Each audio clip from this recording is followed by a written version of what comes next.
All right, this is a big honor for the city of Houston. It's been recognized as the first UNICEF child-friendly city in the country. Joining us now to tell us all about this is Olivera Jankowska, the Director of Education for the Office of Houston Mayor Sylvester Turner. First, Olivera, thank you so much for joining us. Thank you, Sophia, for having us. It is a busy time for your office and also a very exciting time to tell us about. First, let's talk about your office and what it actually does for the city. Absolutely. Well, it is a busy time, but it's always busy for youth and children, right? Mm-hmm. Youth and children are our primary interest, and we want to make sure that those populations are taken care of. So my office basically communicates, collaborates, coordinates internally as well as externally with community partners to ensure that children and young people have the resources they need to succeed in the future. So we're sort of the 0 to 24 cradle to career absolute coverage of everything that the community and community partners do not provide for young people. And this is a very unique experience that you have to share because this is close to your heart.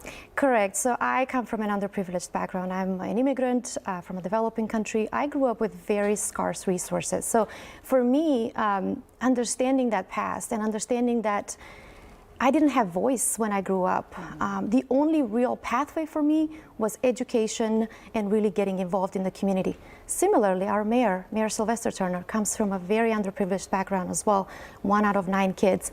He is fully understanding of the needs and priorities that children and young people have. And so coupling those two stories, me as a doer, him as a visioner, has really brought forward this recognition. So tell us what this means for the city, to be named a UNICEF-friendly city. What does this mean for the city of Houston and the children here?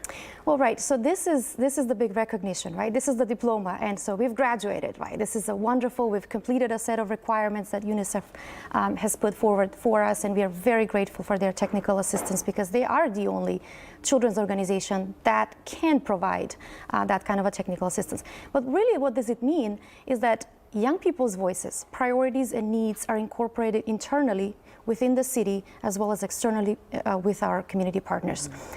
That means that young people's needs, solutions, and ideas, let me emphasize solutions and ideas, are important for our planning, for our funding, for our policies, for our budget, you name it, especially for our programming. So our office is fully dedicated to ensure that young people are present, are deciding, and are really guiding the future, because who is really the future? The young people, children, right? Yeah. And so that's what really it means for this program to be recognized. But the work starts now. Mm-hmm. Being recognized just means you've graduated, you have a degree. Now it's to put that practice. Now is to go out there in the world and actually do that difference. And do it for the We've children. been doing a ton, but there's so much more coming. And really quickly, tell us what still needs to be done. What are some of the issues that children in our city face? Yeah, no, I would love to. The interesting part is that how we approach to recognize what are the needs in the community for young people and children is really important to mention. Data is data, and we value data. Research, we rely heavily on research, and our policies, our programs are data informed.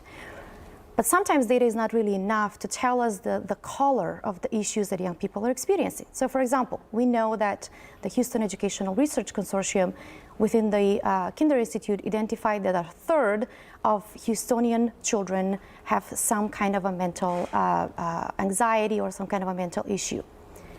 That's a great data. But we want a color. We want to understand what is that really looking like. So we went in and did what we call intergenerational workshops and community assessments.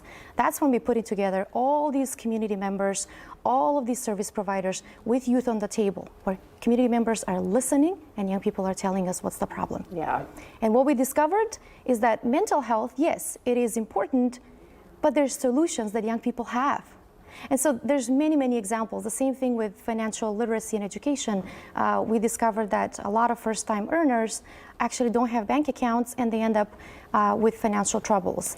Emergency preparedness, many, many, many other topics. Olivera, we are out of time, but there are just so many issues that we could get to. There's lots to learn about this program, so thank you for coming in and sharing this amazing naming of the UNICEF-friendly city. Thank you for joining us. Thank you. It's a pleasure. All right, and to be sure to go to clicktohouston.com for more on this story, and head to Houston, click to houston.com/scene at 7 for more on this.